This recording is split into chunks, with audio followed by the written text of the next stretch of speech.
வணக்கம். இன்றைய முக்கிய செய்திகள். புதுச்சேரியில் போலி மருந்து தொழிற்சாலை உரிமையாளருக்கு சாதகமாக செயல்பட்ட சபாநாயகர் செல்வத்தை பதவி நீக்கம் செய்ய வலியுறுத்தி நமது மக்கள் கழக தலைவர் நேரு எம்எல்ஏ தலைமையில் பொதுநல அமைப்பினர் கண்டன ஆர்ப்பாட்டத்தில் ஈடுபட்டனர்.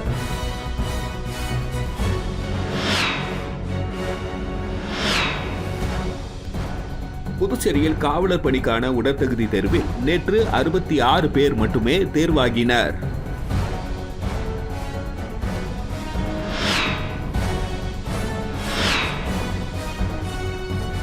புத்தாண்டையொட்டி கடந்த 3 நாட்களில் மட்டும் 47 கோடிக்கு மது விற்பனை நடந்துள்ளது என, இதன் மூலம் அரசுக்கு வரி வருவாய் உயர்ந்துள்ளது என தெரிவிக்கப்பட்டுள்ளது.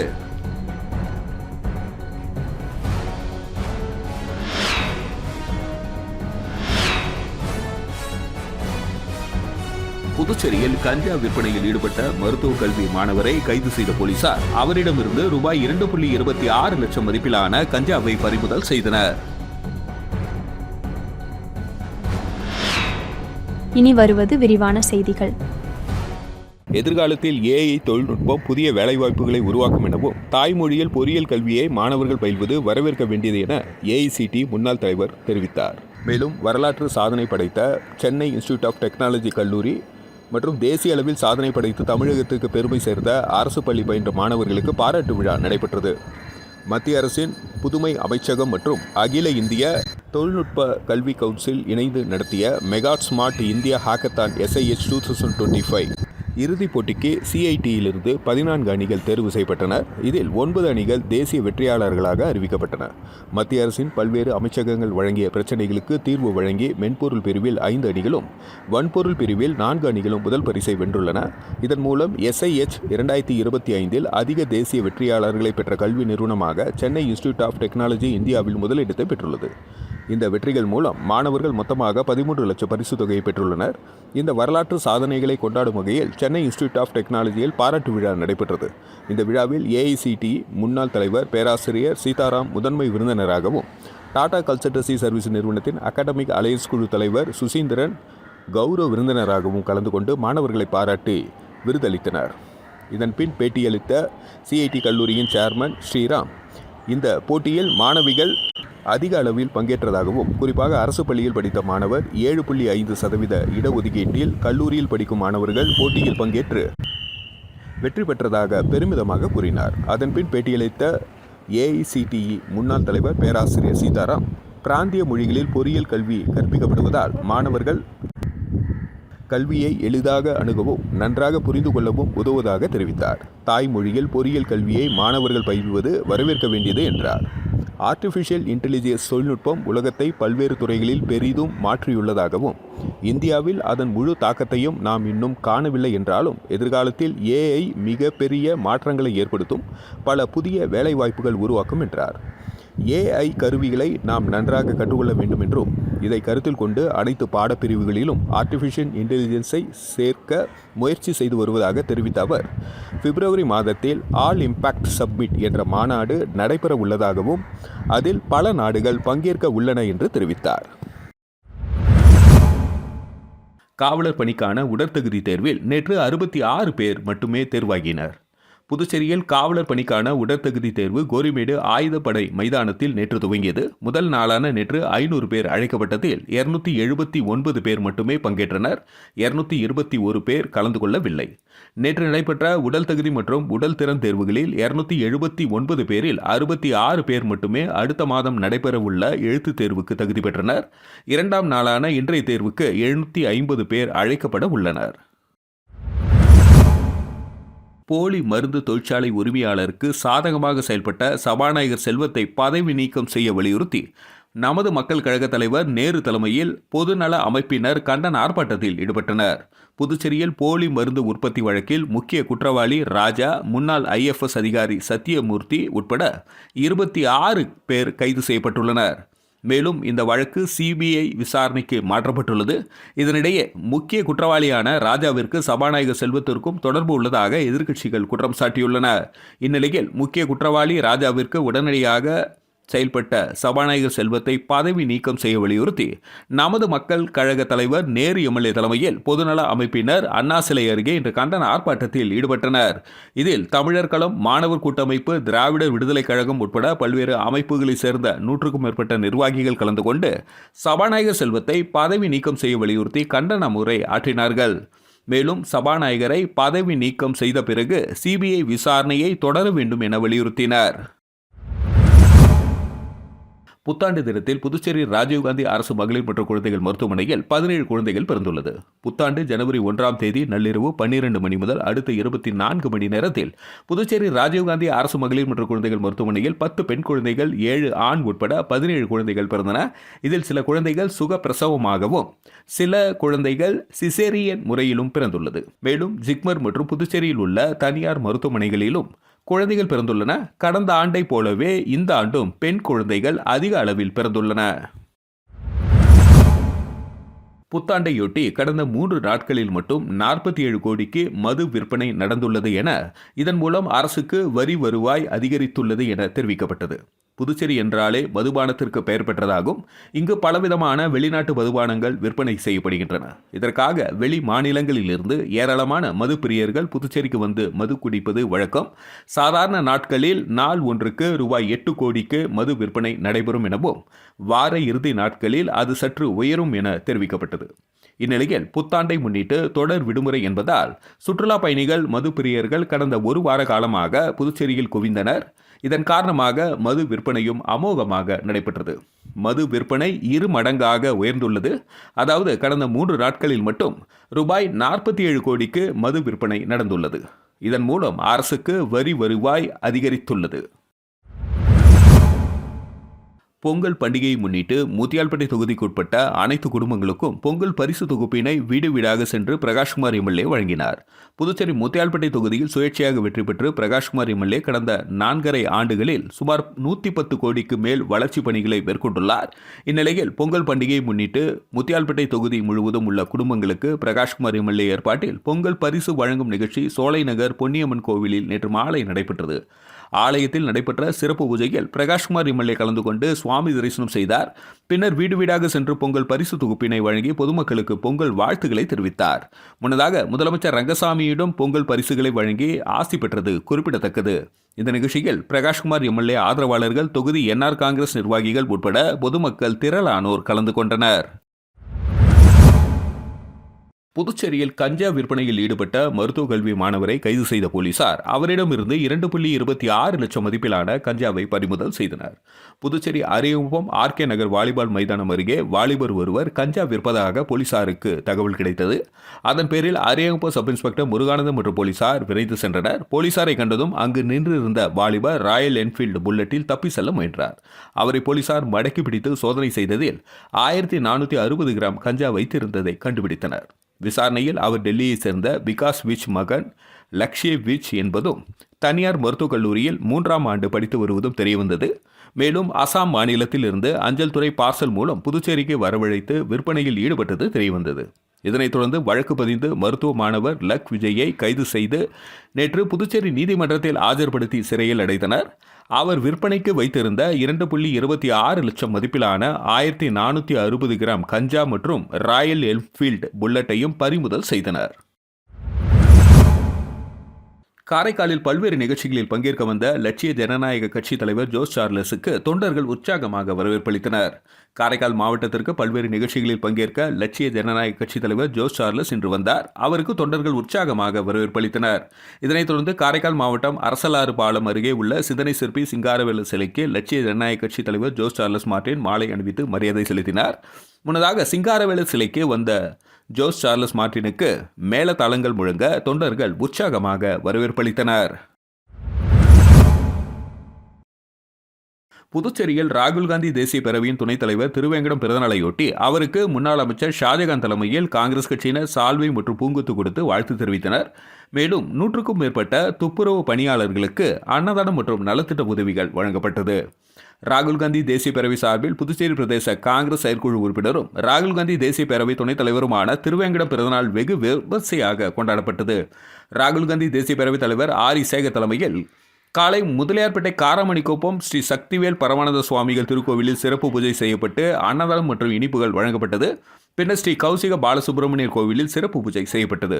தொடர்ந்து அண்ணா சாலை முத்துமாரியம்மன் கோவில் சந்திப்பில் ஏழை எளிய மக்களுக்கு போர்வை மற்றும் அன்னதானம் வழங்கப்பட்டது. இதில் சிறப்பு அழைப்பாளராக முன்னாள் அமைச்சர் ஷாஜகான் கலந்து கொண்டு திருவேங்கடத்திற்கு சால்வை அணிவித்து வாழ்த்து தெரிவித்தார். இந்த நிகழ்ச்சியில் வழக்கறிஞர் பிரிவு தலைவர் மருதபாண்டியன், முன்னாள் மாவட்ட இளைஞர் காங்கிரஸ் தலைவர் தயாளன், புதுச்சேரி பிரதேச காங்கிரஸ் கமிட்டி செயலாளர் தங்கமணி, மத்திய மாவட்ட துணைத் தலைவர் கலியமூர்த்தி, அசோகன் பிரபு, முன்னாள் மத்திய மாவட்ட துணைத் தலைவர் ராமலிங்கம், பாலமுரளி, சரவணன், வட்டார காங்கிரஸ் தலைவர் கோவிந்தராஜ், மாவட்ட காங்கிரஸ் தலைவர் முத்துராமன், காலப்பட்டு செல்வம், காங்கிரஸ் செயற்குழு உறுப்பினர் ஐயப்பன், சிறுபான்மை பிரிவு துணைத் தலைவர் ஷியாம் மற்றும் ராஜீவ்காந்தி பஞ்சாயத்து ராஜ் சங்கதன் தலைவர் அமுதரசன், பொதுச் செயலாளர் கோவிந்தன், புஷ்பராஜ், ஆறுமுகம், சிவபாலன், சத்யசீலன், புதுச்சேரி காங்கிரஸ் கமிட்டி செயற்குழு உறுப்பினர்கள் ரவிச்சந்திரன், ஆனந்த பத்மநாபன், தொழிலதிபர் கிருஷ்ணமூர்த்தி ஆகியோர் கலந்து கொண்டு பிறந்தநாள் வாழ்த்து தெரிவித்தனர். புதுச்சேரியில் கதிர்காமம் தொகுதி வட்டார காங்கிரஸ் தலைவர் சுந்தர் ஏற்பாட்டில் தொகுதி முழுவதும் பொங்கல் தொகுப்பு பரிசு வழங்கும் நிகழ்ச்சி காங்கிரஸ் கட்சியின் மாநில தலைவர் வைத்திலிங்கம் எம்பி, முன்னாள் முதலமைச்சர் நாராயணசாமி ஆகியோர் இணைந்து தொடங்கி வைத்தனர். புதுச்சேரி கதிர்காமம் வட்டார காங்கிரஸ் தொகுதி தலைவர் சுந்தர் என்கிற முனுசாமி ஏற்பாட்டில் தொகுதி முழுவதும் 2026 ஆண்டு காலண்டர் மற்றும் பொங்கல் பரிசு தொகுப்பு வழங்கும் நிகழ்ச்சியின் துவக்க விழா ஆனந்தா நகர் பிள்ளையார் கோவிலில் நேற்று மாலை நடைபெற்றது. இந்த நிகழ்ச்சியில் சிறப்பு அழைப்பாளர்களாக காங்கிரஸ் கட்சியின் மாநில தலைவர் வைத்திலிங்கம் எம்பி, முன்னாள் முதலமைச்சர் நாராயணசாமி ஆகியோர் கலந்து கொண்டு சுவாமி தரிசனம் செய்தனர். பின்னர் பொதுமக்களுக்கு காலண்டர் மற்றும் பொங்கல் பரிசு தொகுப்பினை வழங்கி நிகழ்ச்சியை தொடங்கி வைத்தனர். இந்த நிகழ்ச்சியில் காங்கிரஸ் கட்சியில் பல்வேறு பிரிவுகளைச் சேர்ந்த நிர்வாகிகள், கதிர்காமம் தொகுதி காங்கிரஸ் நிர்வாகிகள் உட்பட பலர் கலந்து கொண்டனர். காட்டேரிக்குப்பம் பகுதியில் அமைந்துள்ள 33 அடி உயர அருள்மிகு சுந்தரநாயகி உடனுரை அஷ்டலிங்கேஸ்வரர் ஆலயத்தில் நடைபெற்ற மார்கழி மாத பௌர்ணமி பூஜையில் திரளான பக்தர்கள் பங்கேற்று சுவாமி தரிசனம் செய்தனர். புதுச்சேரி மாநிலம் மண்ணாடிப்பட்டு கொம்மின் காட்டேரிக்குப்பம் பகுதியில் அமைந்துள்ள 33 அடி உயர அருள்மிகு சுந்தரநாயகி உடனுரை அஷ்டலிங்கேஸ்வரர் திருக்கோவிலில் மார்கழி மாத பௌர்ணமியை முன்னிட்டு பூஜை நடைபெற்றது. இதில் சிவபெருமானுக்கு அலங்காரம் செய்து மகா தீபாரதனை காண்பிக்கப்பட்டது. மேலும் ஆலயத்தின் மேல் கார்த்திகை மாதம் தீபம் ஏற்றுதல் நிகழ்ச்சி நடைபெற்றது. தொடர்ந்து ஆலயத்தில் உள்ள அஷ்டலிங்கங்களுக்கும் அலங்காரங்கள் செய்து பூஜைகள் செய்யப்பட்டது. தொடர்ந்து சுந்தரநாயகி, அஷ்டபைரவர், நவகிரக விநாயகர், முருகப்பெருமான், வள்ளி தெய்வானை ஆகிய சுவாமிகளுக்கு அலங்காரங்கள் செய்து தீபாரதனை காண்பிக்கப்பட்டது. இதில் பக்தர்கள் திரளானோர் கலந்து கொண்டு சுவாமி தரிசனம் செய்தனர். மு.க. ஸ்டாலின் முதல்வராகவும் உத்திரமேரூர் எம்எல்ஏ சுந்தர் அமைச்சராகவும் வர வேண்டி சபரிமலைக்கு புனித யாத்திரை மேற்கொண்ட திமுக நிர்வாகிகள். காஞ்சிபுரம் மாவட்டம் வாலஜபத்திற்கு ஒன்றிய இளைஞரணி துணை அமைப்பாளராக எம். ராஜ்பிரகாஷ் உள்ளார். இந்த நிலையில் அவர் சபரிமலை ஐயப்பனை வேண்டி 48 நாள் விரதம் இருந்தார். மேலும் 2026 மீண்டும் திமுக அமோக வெற்றி பெற்று தமிழக முதல்வராக தளபதி மு.க. ஸ்டாலின் வர வேண்டியும் காஞ்சிபுரம் மாவட்டம் உத்திரமேரூர் தொகுதியில் திமுக மாவட்ட செயலாளரும் உத்திரமேரூர் சட்டமன்ற உறுப்பினருமான சுந்தர் மீண்டும் வெற்றி பெற்று அமைச்சராக பதவி ஏற்க வேண்டி சபரிமலைக்கு புனித பயணம் மேற்கொண்டனர். அவரது செயல் திமுகவினர் மற்றும் சமூக ஆர்வலர்களிடம் பெரும் வரவேற்பை பெற்றுள்ளது. காரைக்காலில் பல்வேறு கட்சிகளில் இருந்து பிரிந்து லட்சிய ஜனநாயக கட்சியில் 500க்கும் மேற்பட்டோர் லட்சிய ஜனநாயக கட்சி தலைவர் ஜோஸ் சார்லஸ் தலைமையில் இணைந்தனர். காரைக்கால் மாவட்ட அரசியலில் முக்கிய திருப்புமுனையாக லட்சிய ஜனநாயக கட்சியில் 500க்கும் மேற்பட்டோர் தங்களை இணைத்துக் கொண்டனர். கட்சியின் பல்வேறு நிகழ்ச்சிகளில் பங்கேற்பதற்காக காரைக்கால் சென்றிருந்த லட்சிய ஜனநாயக கட்சி தலைவர் ஜோஸ் சார்லஸ் மார்டின் மாவட்ட கட்சி நிர்வாகிகள் சால்வை அணிவித்து சிறப்பான முறையில் வரவேற்பு அளித்தனர். புத்தாண்டு வாழ்த்துகளும் தெரிவிக்கப்பட்டன. இந்த நிகழ்ச்சியில் மண்டல பொதுச் செயலாளர் அப்துல் பாஷித், மாநில செயலாளர் முருகானந்தம் உட்பட பல்வேறு நிர்வாகிகள் உடனிருந்தனர். இதனைத் தொடர்ந்து காரைக்கால் மாவட்டத்தை சேர்ந்த பல்வேறு அரசியல் கட்சிகளின் முக்கிய பிரமுகர்கள் லட்சிய ஜனநாயக கட்சியில் இணைந்தனர். காரைக்கால் மாவட்ட பாஜக முன்னாள் திருநள்ளாறு தொகுதி தலைவர் ஆறுமுகம், பாஜக முன்னாள் மாவட்ட பொதுச் செயலாளர் பழனிவேல் ஆகியோர் லட்சிய ஜனநாயக கட்சியில் இணைந்தனர். பாஜக இளைஞரணி மாவட்ட பொதுச் செயலாளர் மகேந்திரன் தனது ஆதரவாளர்களுடன் லட்சிய ஜனநாயக கட்சி தலைவர் ஜோஸ் சார்லஸ் மார்டினை நேரில் சந்தித்து பாஜகவிலிருந்து விலகி லட்சிய ஜனநாயக கட்சியில் தன்னை இணைத்துக் கொண்டார். அதேபோல் காரைக்கால் மாவட்ட பாஜக பிரமுகர் பிரசாத், பாஜக பிரமுகர் வீரமணி, தாவேகா கட்சி பிரமுகர் கவிமணி உள்ளிட்டோரும் தலைவர் ஜோஸ் சார்லஸ் மார்டினை நேரில் சந்தித்து லட்சிய ஜனநாயக கட்சியில் தங்களை இணைத்துக் கொண்டனர். மேலும் காரைக்கால் தெற்கு தொகுதியை சேர்ந்த ராஜி, ராஜேந்திரன், சாதிக், சிவகுமார் உள்ளிட்ட பலரும் கட்சியில் இணைந்தனர். காரைக்கால் வடக்கு தொகுதியை சேர்ந்த மகளிர் அணியினரும் தலைவர் ஜோஸ் சார்லஸ் மார்டினை நேரில் சந்தித்து வரவேற்று புத்தாண்டு வாழ்த்துக்களை தெரிவித்தனர். அத்துடன் மாநில செயலாளர் முருகானந்தம் தலைமையில் காரைக்கால் வடக்கு தொகுதியை சேர்ந்த 50க்கும் மேற்பட்டோர் லட்சிய ஜனநாயக கட்சியில் தங்களை இணைத்துக் கொண்டனர். மொத்தமாக இந்த நிகழ்வின் மூலம் 500க்கும் மேற்பட்டோர் லட்சிய ஜனநாயக கட்சியில் இணைந்ததாக தெரிவிக்கப்பட்டது. புதுச்சேரி கலை பண்பாட்டுத்துறையின் செயல்பாடு கவலை அளிக்கிறது என சாகித்ய அகாடமி விருது பெற்ற கலைஞர் இந்திரன் வேதனை தெரிவித்துள்ளார். புதுச்சேரி கடற்கரை சாலையில் கலை பண்பாட்டுத்துறை கட்டுப்பாட்டில் இயங்கி வரும் ஓவியக்கூடத்தில் பாரதியார் பல்கலைக்கூட மாணவ ஓவியர்களின் படைப்புகள் தற்பொழுது காட்சிப்படுத்தப்பட்டுள்ளன. இக்கண்காட்சியை புதுச்சேரி மண்ணின் மைந்தரும் சாகித்ய அகாடமி விருது பெற்ற பிரபல எழுத்தாளருமான கலை விமர்சகருமான கலைஞர் இந்திரன் நேரில் பார்வையிட்டு மாணவர்களை உற்சாகப்படுத்தினார். அவருடன் பாரதி அறக்கட்டளை நிறுவனர் ராஜகோபால் சுவாமி மற்றும் கவிஞர் வசந்தகுமாரன் ஆகியோர் உடனிருந்தனர். மாணவர்களின் படைப்பாற்றலை பாராட்டிய கலைஞர் இந்திரன் பின்னர் செய்தியாளர்களிடம் பேசுகையில், கலைமாமணி, தமிழ் மாமணி, தெலுங்கு ரத்னா மற்றும் மலையாள ரத்னா போன்ற விருதுகளை தேர்வு செய்து வழங்குவது மட்டுமே ஒரு துறையின் முழுமையான பணியாகி விட முடியாது. குறிப்பாக இந்த விருதுகளில் தேர்வில் வெளிநாடுகள் மற்றும் வெளி மாநிலங்களில் வசிக்கும் புதுச்சேரி மண்ணின் மைந்தர்கள் முற்றிலும் புறக்கணிக்கப்பட்டது மிகவும் அபத்தமானது. இந்த விருதுகளுக்கான தேர்வு முறைகள் இன்று பெரும் சந்தேகத்திற்கு உள்ளாகியுள்ளன. தகுதியான கலைஞர்களை அங்கீகரிக்க தவறுவது கலைத்துறைக்கு செய்யும் துரோகமாகும் என்றார். புதுச்சேரியில் மூலை முடுக்கெல்லாம் கொட்டி கிடக்கும் அரிய திறமைகளை கண்டறிந்து அவர்களின் கலைத்திறனை உலகிற்கு பறைசாற்றுவதே இத்துறையின் முதன்மை நோக்கமாக இருக்க வேண்டும். ஆனால் துரதிருஷ்டவசமாக அதிகாரிகள் தங்களை முன்னிலைப்படுத்திக் கொள்வதற்காக கலைஞர்களை ஒரு கருவியாக பயன்படுத்துவது வேதனை அளிக்கிறது. துறை அமைச்சர் திருமுருகன் மற்றும் செயலர் முகமது ஹசன் அபித் ஆகியோர் பதவியேற்றது முதல் இதுவரை கலை கல்லூரியை பார்வையிடவில்லை. மாணவர்களின் அடிப்படை தேவைகள் குறித்து எந்த ஒரு ஆய்வும் செய்யாதது கண்டிக்கத்தக்கது. இது மட்டுமின்றி புதுச்சேரி மொழியியல் பண்பாட்டு ஆராய்ச்சி நிறுவனத்தின் செயல்பாடுகளையும் முடக்கியுள்ளனர். இவை அனைத்தும் கலை மற்றும் மொழிகளின் மீது இவர்களுக்கு சிறிதும் அக்கறை இல்லை என்பதையே காட்டுகிறது என சாடினார். இளம் எழுத்தாளர்கள் மற்றும் கலைஞர்களை ஊக்கப்படுத்த தவறிய தற்போதைய நிலையை மாற்றி அரசு உடனடியாக தலையிட வேண்டும். புதுச்சேரி கலைஞர்களின் படைப்புகளை தொடர்ந்து வெளி மாநிலங்களிலும் சர்வதேச அளவிலும் கொண்டு செல்ல தேவையான ஆக்கப்பூர்வமான நடவடிக்கைகளை துறை எடுக்க வேண்டும் என்று அவர் வலியுறுத்தினார். புதுச்சேரி குருமாப்பேட் பகுதியில் எழுந்தருளியுள்ள ஸ்ரீ யோகமாயா லலிதாம்பிகை ஸ்ரீ மகா சாம்ராஜ்ய லலிதாம்பிகை ஆலயத்தில் மார்கழி மாத பௌர்ணமியை முன்னிட்டு லலிதாம்பிகை அம்மனுக்கு மகா அபிஷேகம் மற்றும் மகா தீபாரதனை நடைபெற்றது. இதில் திரளான பக்தர்கள் பங்கேற்று சுவாமி தரிசனம் செய்தனர். புதுச்சேரி குருமாபேட் பகுதியில் அமைந்துள்ளது ஸ்ரீ யோகமாயா லலிதாம்பிகை மற்றும் ஸ்ரீ மகா சாம்ராஜ்ய லலிதாம்பிகை திருக்கோவிலில் மார்கழி மாத பௌர்ணமியை முன்னிட்டு ஸ்ரீ லலிதா மகா யாகம் நடைபெற்றது. தொடர்ந்து ஸ்ரீ மகா சாம்ராஜ்ய லலிதாம்பிகை மற்றும் ஸ்ரீ யோகமாயா லலிதாம்பிகைக்கு பால், தயிர், சந்தனம், திருநீர், திருமஞ்சனம், குங்குமம் உள்ளிட்ட பல்வேறு வாசனை திரவியங்கள் கொண்டு மகா அபிஷேகம் செய்யப்பட்டு தொடர்ந்து யாகசாலையில் வைக்கப்பட்ட கலச நீர் கொண்டு அம்மனுக்கு சிறப்பு அபிஷேகம் செய்யப்பட்டது.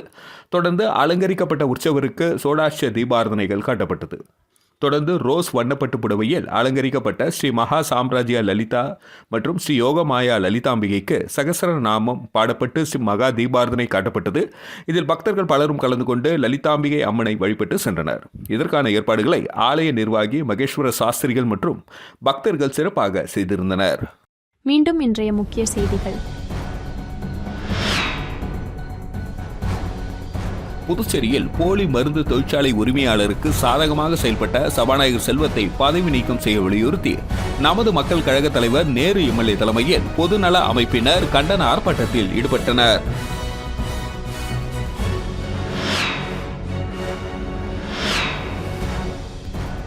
புதுச்சேரியில் காவலர் பணிக்கான உடற்தகுதி தேர்வில் நேற்று 66 பேர் மட்டுமே தேர்வாகினர்.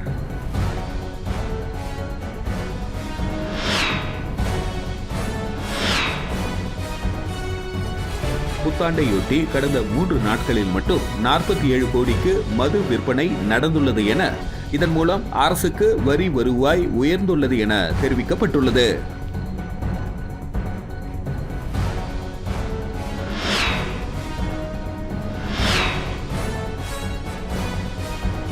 புதுச்சேரியில் கஞ்சா விற்பனையில் ஈடுபட்ட மருத்துவ கல்வி மாணவரை கைது செய்த போலீசார் அவரிடமிருந்து ரூபாய் 2.26 லட்சம் மதிப்பிலான கஞ்சாவை பறிமுதல் செய்தனர். செய்திகளை துல்லியமாகவும் தெளிவாகவும் தெரிந்து கொள்ள கிரியேட்டிவ் மீடியா யூடியூப் சேனலை சப்ஸ்கிரைப் செய்து கொள்ளவும். நன்றி, வணக்கம்.